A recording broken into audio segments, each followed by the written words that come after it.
Right.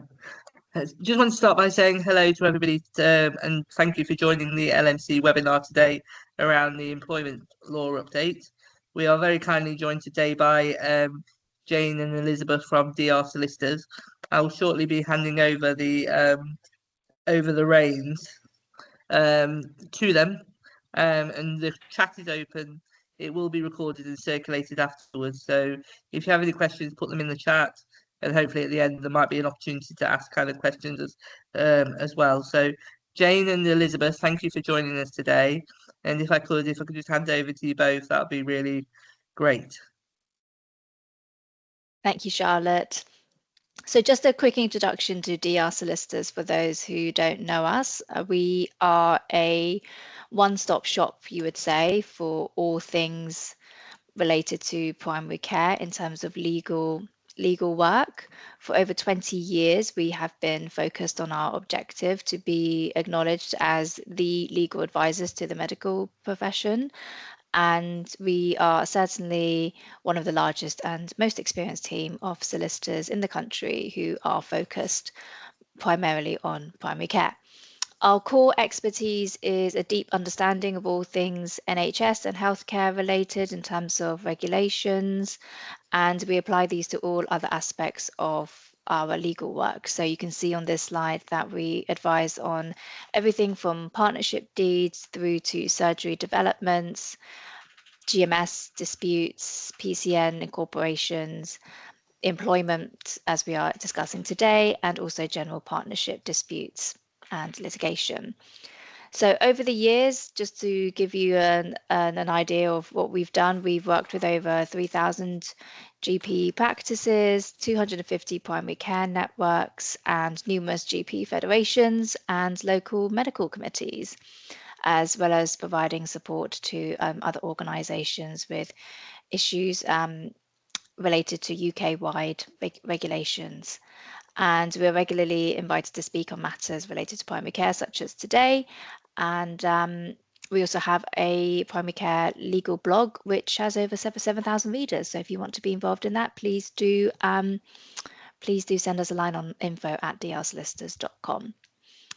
So just to briefly introduce who we are. So I am Elizabeth. I am the Director of Legal Services at DR Solicitors. So I manage everything from our team of solicitors to client relationships, compliance, processes, business generation, etc.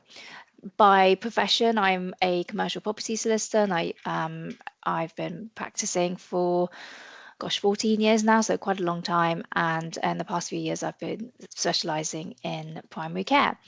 And I'll just hand over to Jane now that she can introduce herself and then the topics we're talking about today. Hello everyone, I'm an employment and litigation solicitor, as Elizabeth said, with healthcare experience. I've been doing employment and litigation for over 20 years now, so on a wide range of employment law issues related to healthcare. Over the course of my career, I've dealt with a number of workplace disputes, including TUPE, discrimination, unfair dismissal.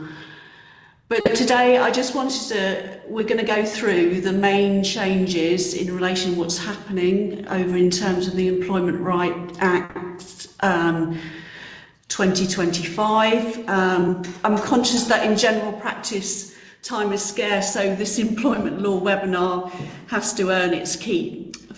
My aim today is to give you a practical briefing on the developments that are already affecting GP practices and what is likely to change basically in the next year. We're going to cover three broad areas. First, the legislative changes in terms of the Employment Rights Act 2025. Secondly, how that's being implemented in terms of what's current position and your employer impact. Thirdly, the practical actions you can take, because there's a number of changes, so what are you going to do about it? How are you going to implement it so you're not caught out? Because there's going to be a number of reforms coming in within the next, some of them already in, but you have to be really mindful of what you need to be doing and the expectations in terms of the workforce. The key trends with a broader trend line, because they explain basically topics keep on reoccurring. The first is a statutory protection for workers' rights. There's much more stronger protection for workers now, so expanding. So you're seeing service thresholds are falling away, such as unfair dismissal, and remedies are becoming much more meaningful. You're getting much more where you're getting enforcement increasing. The second focus really is on procedural fairness, so how you consult with your employees, how you document it, how you look at exploring alternatives, and whether you have treated people consistently as well. And the third trend we're seeing a lot now is the tribunal scrutiny. So they're scrutinising employer decision making. It's no longer enough to say that's what the contract allows, that's what we usually do. Tribunals increasingly look at whether the employer's approach was reasonable in circumstances. And I'll keep on coming back to this because it's quite important in relation to how you deal with the procedural aspect. And obviously the fourth trend is the combination of financial and reputational risks. For you as GP practices, that can be particularly focused, especially in terms of patient perception, the CQC, well-led considerations, and the optics of fairness in terms of governance, for example. So it's really important. Just to let you know, obviously one of the changes that's already in is the ACAS conciliation period has increased from 6 weeks up to 12 weeks, which is important really because it gives you more opportunity to resolve issues you've got involved with your employees. Let's turn to flexible working, because that's an area where the law has already changed and the impact is being felt, I'm sure you would know. Under the Employment Rights Act 1996, there's certain sections, so employees have a statutory right to request flexible working, but this is, it used to kick in after 26 weeks of service, but now if so you had a low risk, manageable process, that's now all changed. The key headline change for you to actually be aware of, it comes in from day one of employment. There's no longer any qualifying service requirement. That means new starters, people day one can come in, make a flexible working request, so they can make up to 2 statutory requests in any 12-month period rather than just one. So it's no longer a sort of a one-off conversation you used to have. Maybe it's going to be an ongoing issue that you've got throughout someone's employment, so it has to be actively managed. And that's also been a significant procedural shift. Employers are now under a positive duty to consult. They can't just sit back and say, well, we've looked at it, we've refused it, we've done nothing. So that wouldn't work now. The decision frame has now shortened. You've got to comply with it within 2 months. This puts pressure on practices to engage quickly with the flexible working request, particularly where you've got rotas, clinical cover, partner input, for example, are needed. What's not changed is the basis on which you can refuse a request. So refusals must still be one of the what is called statutory business grounds. So if, for example, there was a burden of additional cost, inability to reorganise work, you still can refuse the request. But tribunals are now much more likely to look more closely at how you've reached that decision. So it's not just the reason itself, it's what have you done about it? And that's really important to understand. Looking ahead to 2027, the key change is not that the flexible working request must be accepted, but the refusals are likely to be subject to greater scrutiny.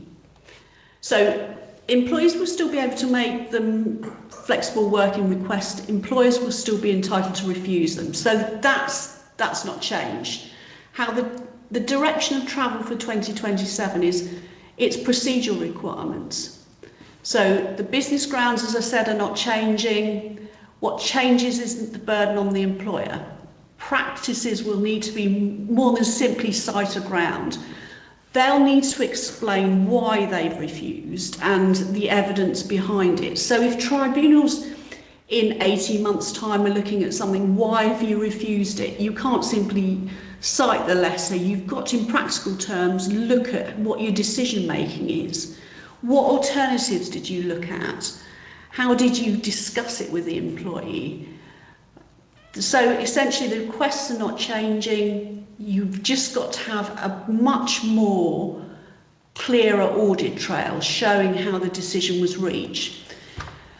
For GP practices, the message is not that flexibility must always be agreed. So it's not changing in the fact of saying, well, yes, we need to agree it, but the refusal must be carefully reasoned. And as I said at the start, it's really important about how you deal with procedure. And that's the messaging from the Employment Rights Act and the changes you'll find that are coming in.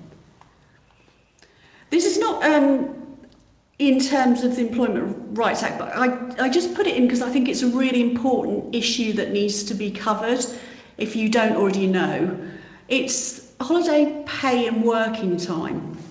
Now, the governing sort of regulations, the working time regulations, the broad principle is that workers should not be financially worse off for taking leave because that would discourage them from taking rest. A key case is often cited is Locke v British Gas Trading Limited, when the courts confirmed that holiday pay must reflect normal remuneration. And you're saying, what's normal remuneration? It's not just merely basic pay. So where commission, for example, was in that case, where variable elements are regularly earned, then that becomes part of normal pay.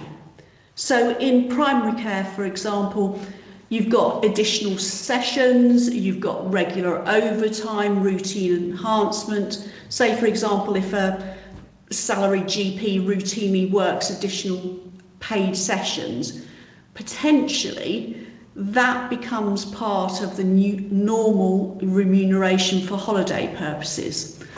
The longer the pattern continues, the harder it is to argue it's exceptional. So you've also got sort of special rules for irregular hours and part-time workers, which can be a trap when staffing patterns are variable. So, for example, bank staff and casual staff. Errors can give rise to what's called unlawful deduction of wages claims. You can also bring contract claims in the civil court.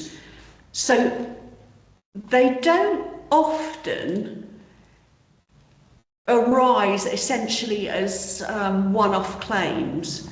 So where is the exposure? Firstly, as I said, salaried GPs undertaking additional sessions. Secondly, maybe practice nurses and HCAs working overtime. Thirdly, if you've got PCN staff working across multiple practices, the lines can start to become blurred. So the risk is the payroll practices don't actually keep up with the factual matrix. So you've got to make sure that you're constantly doing an audit. What's happening with that person regularly working overtime on a Friday? Is that now becoming part of what is called normal remuneration? Do we have to do something about it? Do we have to look at increasing holiday pay? Because holiday pay disputes rarely surface as part of a separate claim, as I said. That they're probably part of as a wider grievance or the financial element of an exit package. So it's worth you undertaking audit now rather than looking at it later and then having substantial claims put on you. Now turning to where we're changing in terms of the Equality Act, in terms of the Employment Rights Act.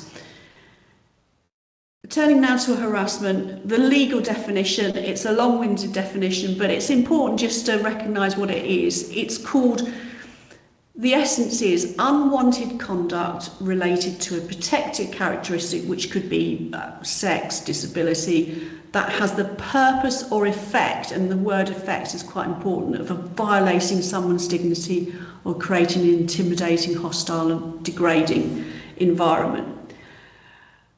The Employment Rights Act 2025 has introduced the fact that the duty to take all reasonable steps. It used to be reasonable steps, but now it's to take all reasonable steps to prevent sexual harassment in the workplace.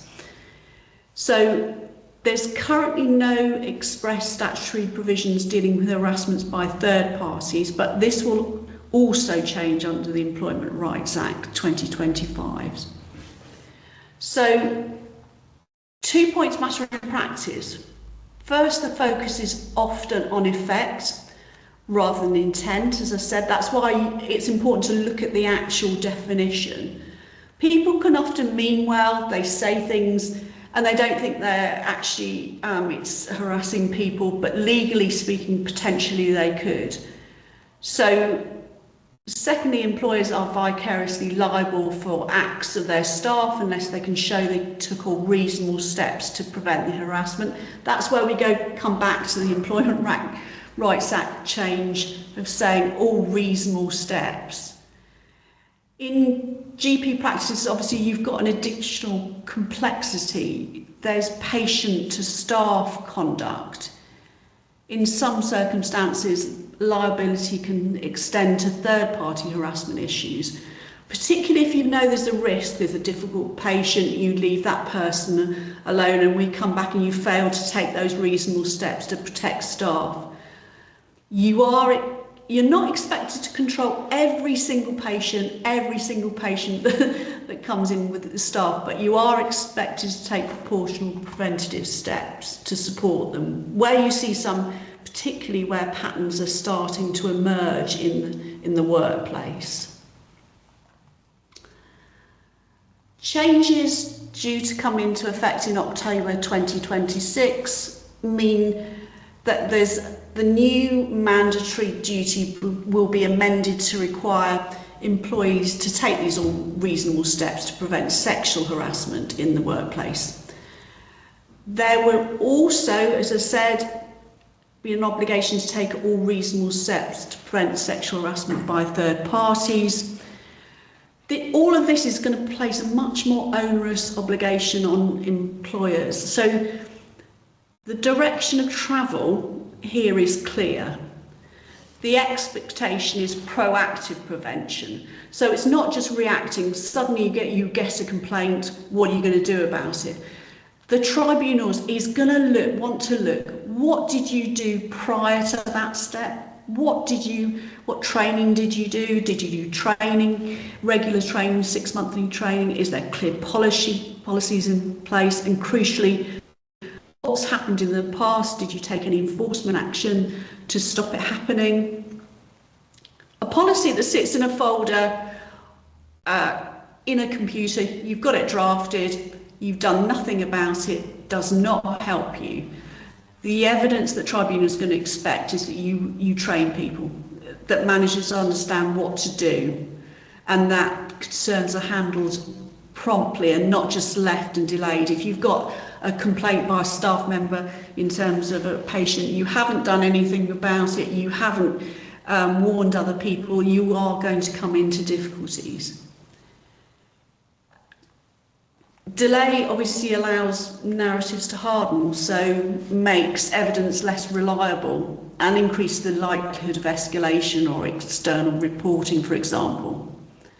Again, I've come back in terms of GP practices. This also links directly to CQC, the well-led assessments, culture, leadership.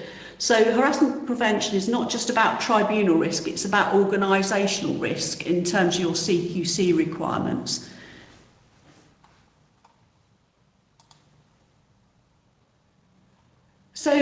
in terms of implementation, what are we likely to see? We're likely to see a phased commencement.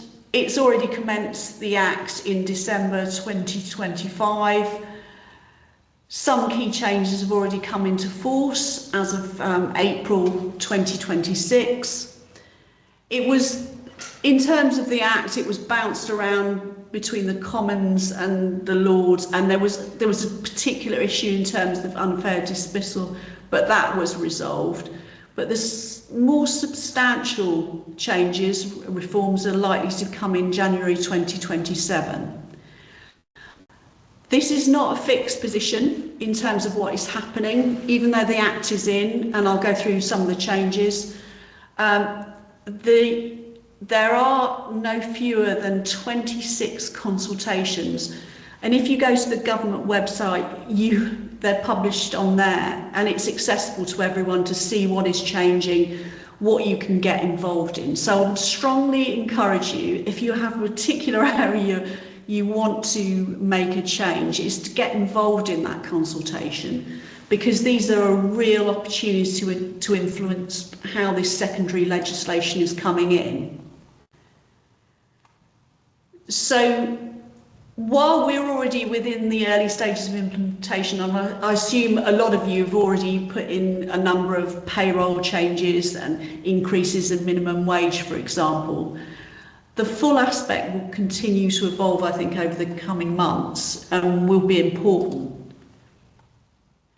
There's going to be a reduced tolerance, I think, from the tribunal for informal contractual change. I appreciate that probably you find that GP practices rely on goodwill and informal arrangements, changing session patterns without documenting, but this is going to all change. The Act's emphasis is particularly on consultation and evidence-based, so it should be read as a warning. So future disputes will be litigated through the lens of what did you consult on, what alternative did you consider, and what evidence did you rely on. This is obviously particularly relevant for you in primary care, and where funding and service configuration changes can necessitate workforce change. The key is to approach the change as a structured process, not just as a managerial announcement. So where are the sort of main issues that we're looking at? So I'm now going to turn to sort of the main areas we're looking at in terms of the changes in the Employment Rights Act, because this is where practices can move from a sort of a general sense of something is coming to a more concrete plan of what to watch out for. The point-by-point approach is useful because it focuses on sort of separate themes in relation to the Employment Rights Act changes. One of the things is obviously unfair dismissal protection. You've got the issue of dismissal and re-engagement, what generally people know as fire and rehire changes. You've got collective consultation, obviously in the redundancy context. And then you've got changes in enforcement. Each one has a obviously slightly different risk profile for GP practices. We'll now move on to dismissal and re-engagement and how that's changing. It is important to understand how this came about in terms of what the Employment Rights Act was. I mean, you probably already remember the P&O Ferry case, and that is very much in the government's sights. By way of background, this reform is largely in response to that case. As you might remember, there was 800 staff were dismissed without consultation and replaced with agency workers on much less favourable terms. While those dismissals at the time were technically lawful, the case prompted significant political backlash, and this is where the background of this Employment Rights Act, fire and rehire has come about. It's not that it's going to be taken away. I think there was a sort of a misconception that the Employment Rights Act say you'll never be able to fire and rehire, you'll never be able to dismiss or re-engagement. But it's going to be a much more tightened process. So traditionally, dismissal and re-engagement has been a lawful mechanism. Employers could change terms and conditions where agreement couldn't be reached. So in simple terms, if employees in the past refuse proposed changes, an employer can terminate their contracts with notice and often re-engagement on new terms, provided there is a sound business reason and a fair process is followed. Following this backlash with obviously that case, there was a statutory code of practice that was introduced in 2024, requiring employers to follow a proper process before they did this issue. This was in fact a stepping stone to the new Act, the Employment Rights Act, which has now come in, which places much stricter restrictions on the use of dismissal and re-engagement. As things currently stand, employers will only be able to rely on the approach in limited circumstances, most notably whether they can demonstrate genuine financial difficulty and a need to make the changes. The Act also it's going to include some anti-avoidance provisions designed to basically prevent employers from relying on contractual flexibility clauses to improve those types of changes. I mean, it still doesn't prevent you from putting in flexibility clauses, but it stops you from putting in like a variation clause, say, well, if you don't agree to this change in your contract, then we'll be issuing you a new contract. So further detail will be set out in the regulations, and there will be a different test for changes that fall outside key areas such as pay, pensions, hours, holiday pay and automatic unfair. There'll be an automatic unfair dismissal if you try to implement those changes without consultation. So that's why it's important to get involved in the consultation now. In practice, this presents a significant shift. It will no longer be enough to show a good business reason. Employers will need to evidence the steps they have taken before reaching dismissal. So that includes considering alternatives such as phased changes, voluntary arrangements, trial periods or cost-saving measures, for example. So the case of the P&O where they said, here's the less favourable terms, do you want to accept, or we're going to go through dismissal. You found in that case anyway that many of them accepted significant packages anyway to sign away all their rights. But that situation in terms of the fire and rehire is going to change. Finally, it's worth noting that if you are considering any workforce changes that could fall within these restrictive variations in terms of pay, holiday, etc., there may be a window to implement those ahead of the new regime coming fully into force.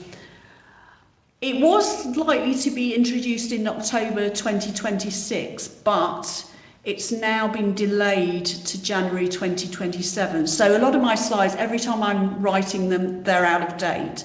So you've got to be looking at, are there any restrictions that we need to be changing now? Or to avoid certain disputes, because once it becomes in law, tribunal scrutiny is going to be increasing.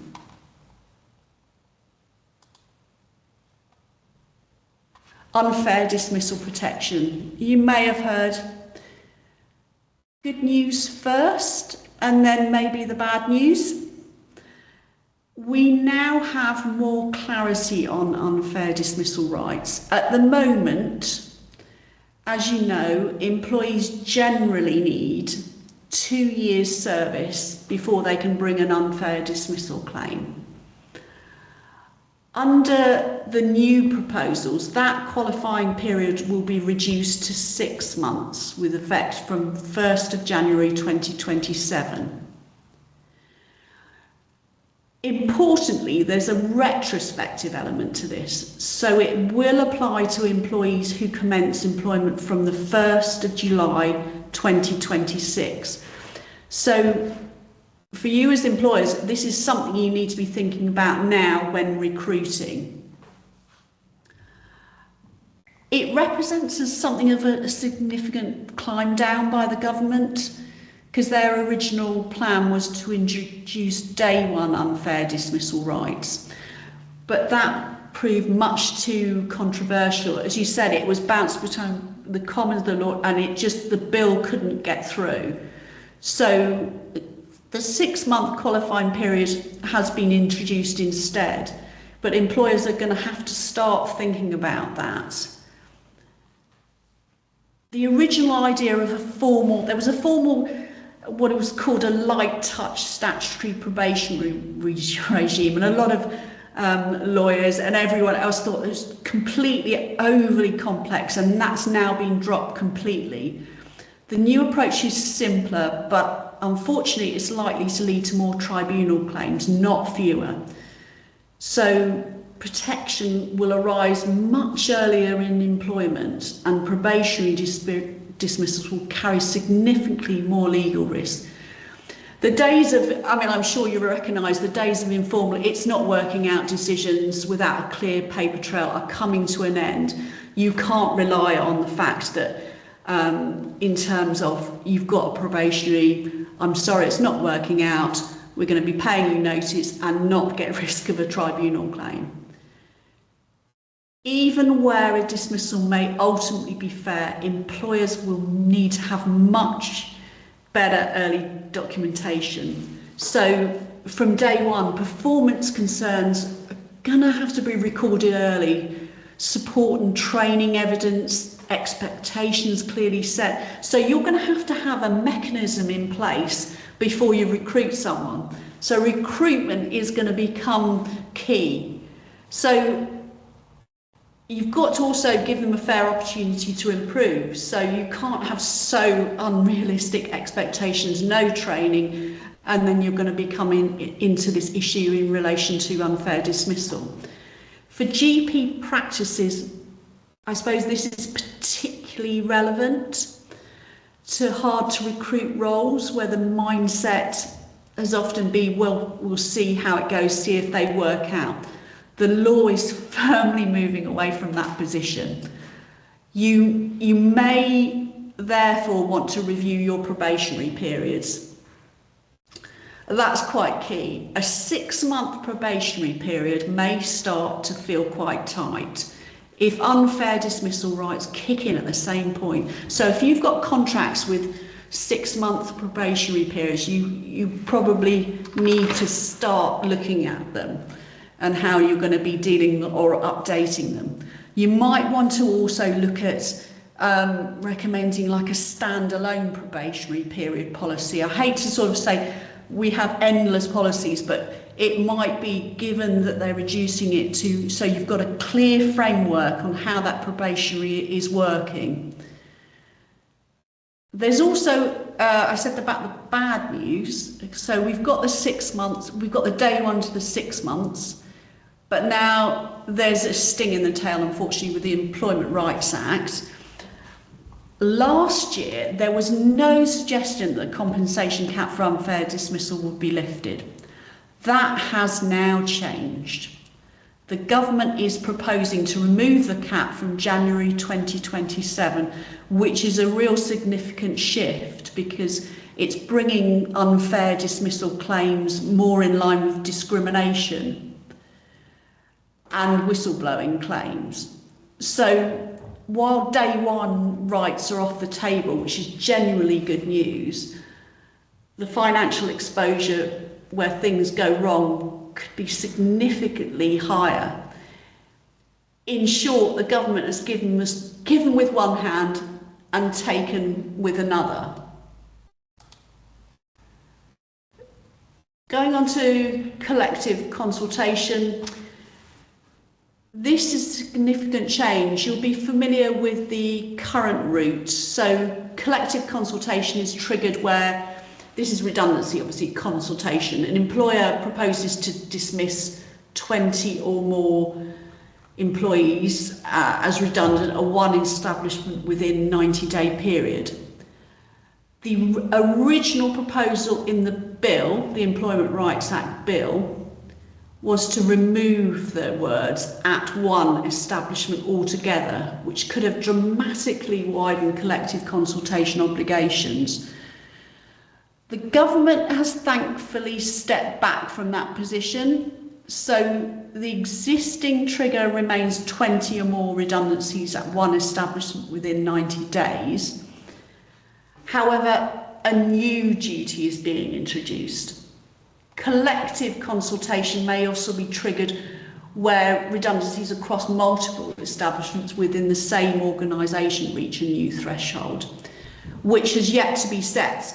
In other words, that's where the consultation, I keep on go back to that government website and start looking and putting in your views in terms of consultation. In other words, this expansion of duties is not a replacement. Crucially, the legislation leaves scope for a new organisation-wide threshold rather than the current single establishment test alone. That matters in your context, in a primary care context, because PCNs and federations obviously create structures where staff are effectively part of a wider employer group, even if payroll and contracts are all in different practices. So you've got to keep, in terms of mindful of the changes potentially, and also whether you, in terms of redundancy context, who employs it? Is it a PCN incorporated limited company that's employing those staff over a number of practices? Is it different practices? How are you dealing with that? Timing wise, again, changes to the consultation thresholds across multiple sites are expected to take effect in 2027. Changes to the maximum protective award will take effect in April, have already taken effect in April 2026. The practical takeaway is that do not treat collective consultation as a box-ticking HR exercise. It's a legal process now that requires a clear timetable, a proper paper trail, and evidence that information was shared. For single site practices, this will largely be business as usual. Where it does bite is where staff are engaged across PCNs on multiple linked practices, even where those arrangements have historically felt informal. So we'll have to wait until we see the change to take effect in 2027. GP partners obviously will need to be more alert to how headcount reductions across linked practices add up. A small number of redundancies at individual sites could, when aggregated, trigger collective consultation obligations earlier than expected. This is important so they don't fall foul of the new legislation. This means that obviously workforce changes need to be planned across the wider group. Early advice becomes much more important. Consultation becomes important. I was talking about when I first started, there was sort of certain themes about procedures and statutory, but also enforcement remedies, and the financial risk is also significant for collective consultation, because failure to consult properly can result in protective awards now of up to 180 days actual pay per employee, regardless of good intentions. Or it's up to 180 days. So that, I'm not saying that every single employee could be liable or could obtain 180 days. The tribunal potentially looks at how much consultation did you do. It doesn't necessarily always go for the maximum. The key message for redundancies is to slow down, plan early and document carefully, particularly where you've got PCN structures. Look at who's employed, look at who employs the employee, and once your threshold has been defined, it's likely to be increased in terms of your consultation expectations. So the timings are expected in 2027 with details potentially set by a secondary legislation, because I said the Act is there, but secondary legislation is coming in this year on different areas. The safe approach for your PCNs and federations is to map employing entities, understand who is employed where and who is employed by. Is it a company, a PCN company? Is there the practices? And assume that large-scale role changes may trigger consultation. So I said it's enforcement and remedies. The Act produces stronger enforcement mechanisms and reduced tolerance for informal practices. That means for the tribunal, scrutiny of decision-making, potentially higher compensation exposure where employees get processes wrong. There was a Fair Work agency, I don't know if you're aware, which was established in April 2026, which has come in. It's essentially, it can bring enforcement actions on behalf of individuals. So you've got, not only have you got stronger enforcement actions on behalf of the individuals, you've got an organisation that can come in, you can look at your holiday pay, that's what I'm saying about, that's why the holiday pay area is quite important, and also, for example, minimum wage, which I'm sure you're all on top of, but you've not only, you're going to get two lots of enforcement, you're going to enforcement for the Fair Work Agency, and you're also going to potentially get tribunal claims from the employees, so it's better to get it correct. So the important mind shift in all of this is to become much more proactive. As an employment solicitor, I see it all the time.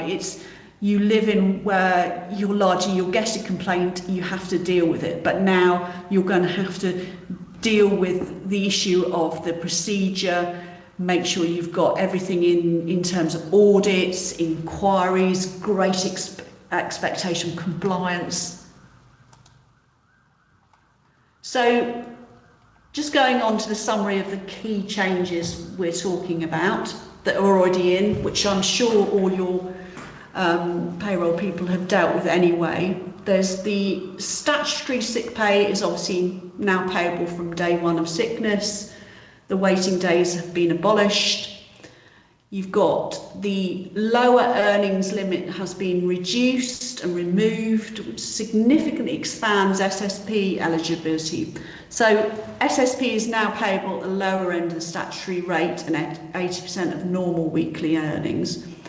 Thirdly, you've got the weekly SSB rates increased, and that's gone to 123.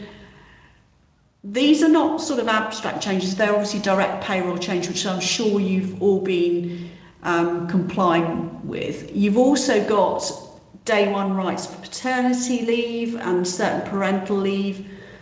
Looking ahead, there's going to be a shared parental leave remains still under review, with the government indicating a move towards greater flexibility.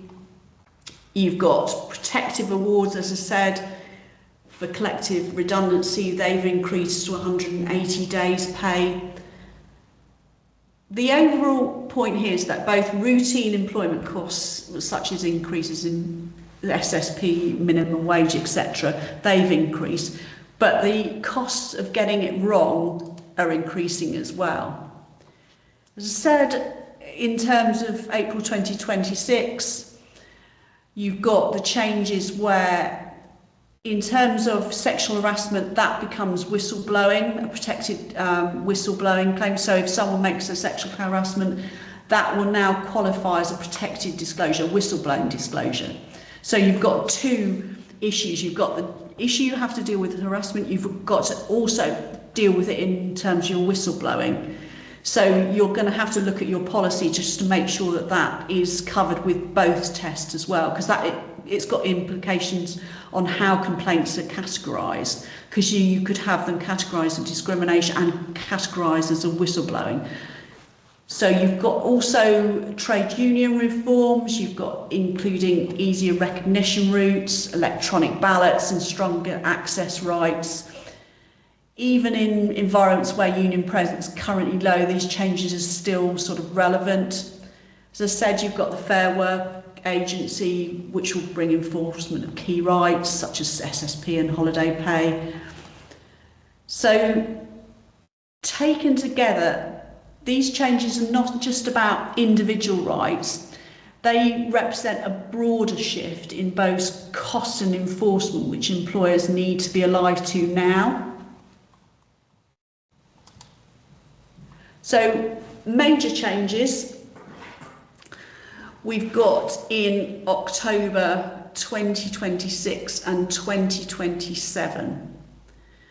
In terms of timing, the Employment Rights Act received obviously royal assent in December 2025, and the implementation is obviously now taking place in phases through secondary legislation.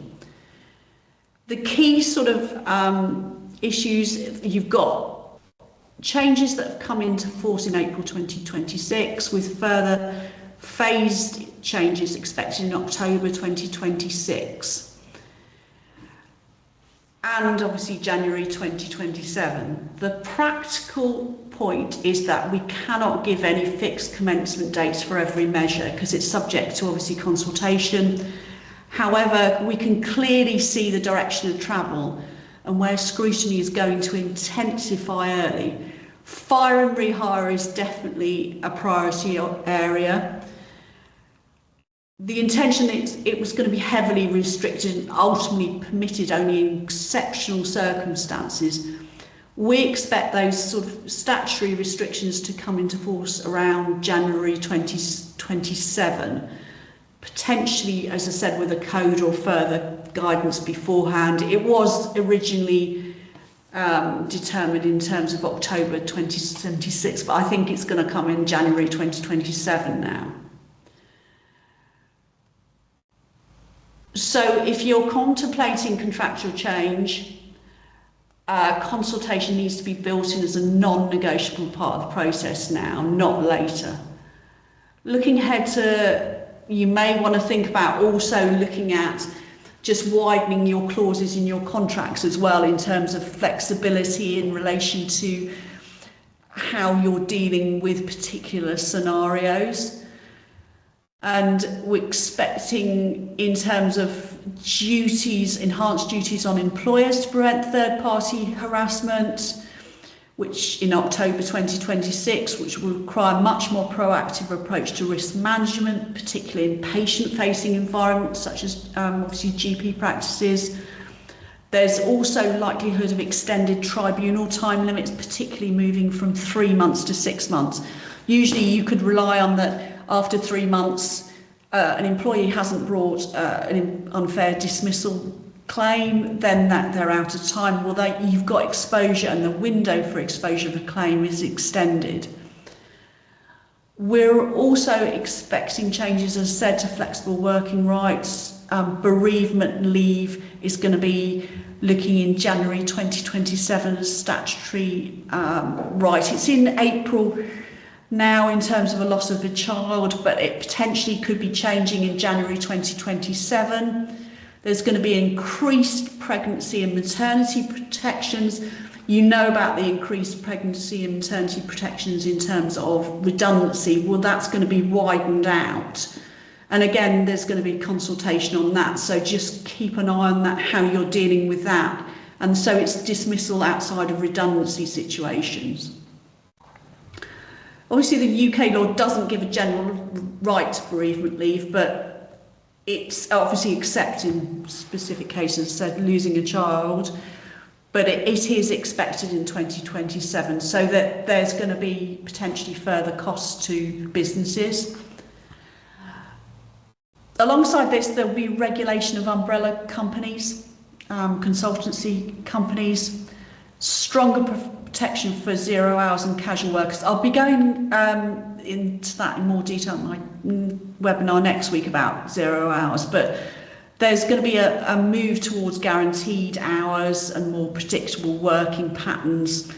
That's likely coming into force in 2027, and potentially you could potentially be asked asked to offer permanent employment after a certain amount of time, then government is not going to get rid of 0 hours contracts completely, so you don't have to worry about, you know, removing all those contracts. But I'll go into that more detail next week if you're joining that webinar. And as we discussed earlier, obviously from January 2027, we're all expecting the removal of the cap on unfair dismissal compensation, together with reduction of qualifying period to 6 months. The key takeaway in all of this is not to wait. It's not to wait for these dates to arrive. I'm saying about consultation, shifts, a shift towards procedure. I would not wait, because it is moving in that direction in terms of changing and what you'll potentially need to start doing. So what should you do now? And as I said, what should you look at doing now? I know some of these changes we're looking at consultation and may not be in, but it may be sensible now. So I'd probably summarise it under a number of headings. So I think firstly, audit contracts and policies, particularly SSP, parental leave, redundancy, for example. It doesn't mean to say that you have to completely change all your policies and start again, because they may be fit for purpose, but you just need to update them, just make sure that you're able to send them out to and employees are aware of them. You update redundancy consultation procedures and records if necessary. You train managers on whistleblowing and harassment prevention and on consultation standards, for example. So you put a system, a training process in. Because as I mentioned with that Fair Work Agency, I know in terms of holiday pay and things like that, but the tribunal is looking at what have you been doing. If you can evidence every number of months what you're doing is updating people, it takes an hour of your time. I know you're very busy people, but taking an hour of your time, it will take a lot longer in relation to employment tribunal claims. I've seen employment tribunal claims being issued, and then I'm getting hearing dates of 2029. So if you can deal with things earlier, you won't have to deal with these. I'm not saying you won't ever have to deal with employment tribunal, but you're reducing the risk. And because employment tribunals are so backed up at the moment, it's an issue. I'd review the casual work practices and rostering.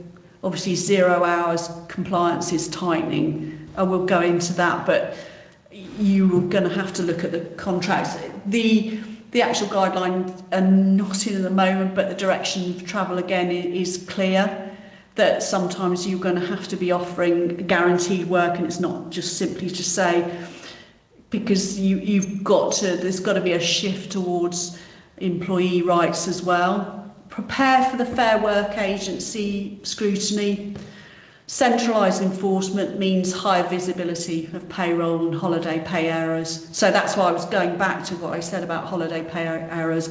Just make sure you're looking through in terms of what you've been doing, because you don't want to have to be dealing with 2 lots of claims. I'm sure you have, but you've probably updated payroll systems to reflect April increases. You might want to look at standalone probationary periods, 5 months maximum to assess performance, because you've got 6 months kicking in, so be mindful of that. But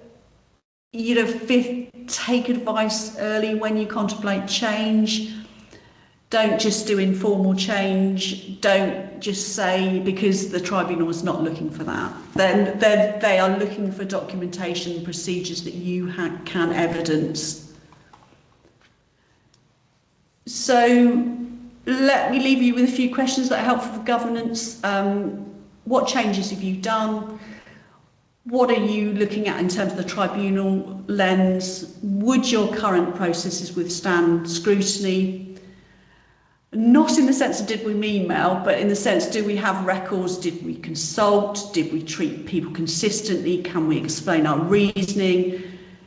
So everything comes down to making sure that you've got your policies in place. So if that's one message you can take away, let it be this, that the direction of travel is towards process, evidence and consultation. So practices that start that now, start that process before it comes into effect, a lot of the changes in October and January, they're going to be in a much better position. So I'd just like to thank you for your time, actually, because I've come up slightly.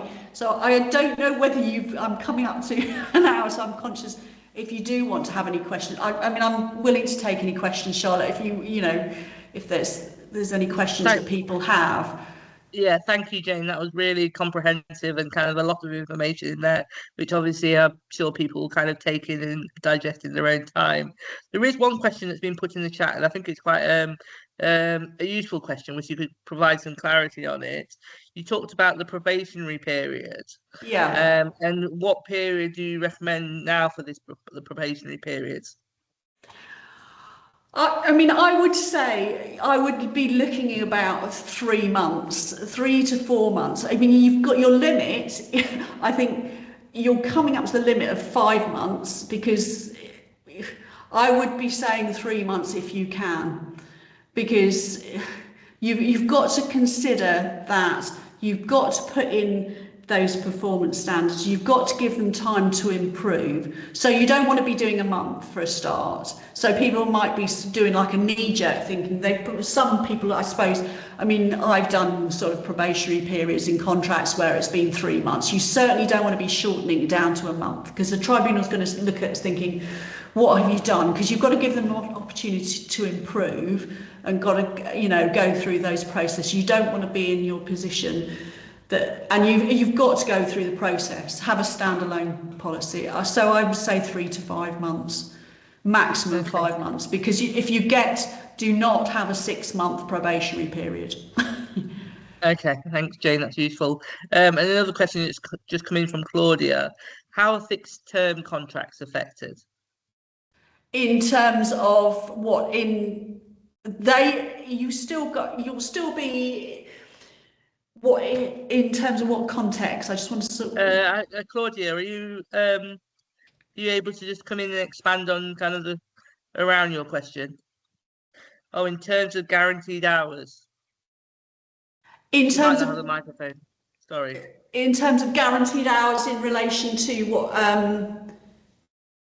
I don't. Oh, in terms of guaranteed hours. You know how you said with the casual contracts. 0 hour. You're talking about 0 hours contracts. Sorry. Yes. Yeah, that's a change that's coming in. That there potentially is going to be sort of a guaranteed hours that you have to provide 0 hours contracts, but it's not in yet. So it's difficult to answer the question what they're anticipating to do, because what the government is wanting to see that you are actually offering a number of hours, because you could have a worker on a 0 hours contract who does nothing at all and then they're not getting paid. The government is trying to say, well, you should be giving them some work at least. And that's where the consultation is going to be coming in. Okay, thank you. Thanks, Jane. Thanks, Claudia. That's all the questions we have kind of within the chat. Like I say, it's really useful. It was obviously a lot of information to digest. And just to kind of plug that, obviously, hopefully everybody will come to the session next Thursday, same time, which will be an extension and a follow-on of today's session. In relation to contact, would you prefer people to contact the LMC directly, or are they happy to directly kind of contact yourself? Yeah, I mean, you can contact me directly. I mean, next week probably I'll have more time for questions. I can appreciate, unfortunately, because the Employment Rights Act, there's been a lot of changes, so it's a lot of information to take in and a lot of things to go back and do. So, I mean, if you've got general questions, I mean, you can sort of maybe summarise, and I can always sort of give you sort of general answers in relation to that, what the main questions are coming up, because there's certainly a lot of changes coming up, and they're not set in stone, because I've done these webinars and I literally have changed I've had to change it every time, and so if one of my dates are wrong, I apologise. No, but I shouldn't be. It's because they're changing all the time in terms of the consultation and what's going to be we doing. So, but it's better to start planning now. And if you have general questions, I'm happy to take them, or just put a general. And I'll have time next week to do more general questions as well. Perfect. So thank you, Jane and Elizabeth, for both for your time today. Thank you for everybody joining us. The recording will kind of conclude in a second, and we'll circulate that to all the delegates that are registered to attend. I'll probably do them both together, so after next week's session, so they have like a kind of a more of a package. But as always, everybody, if you have any questions, please don't hesitate to contact the LMC, and thank you for your time this afternoon. Thank you. Thank you.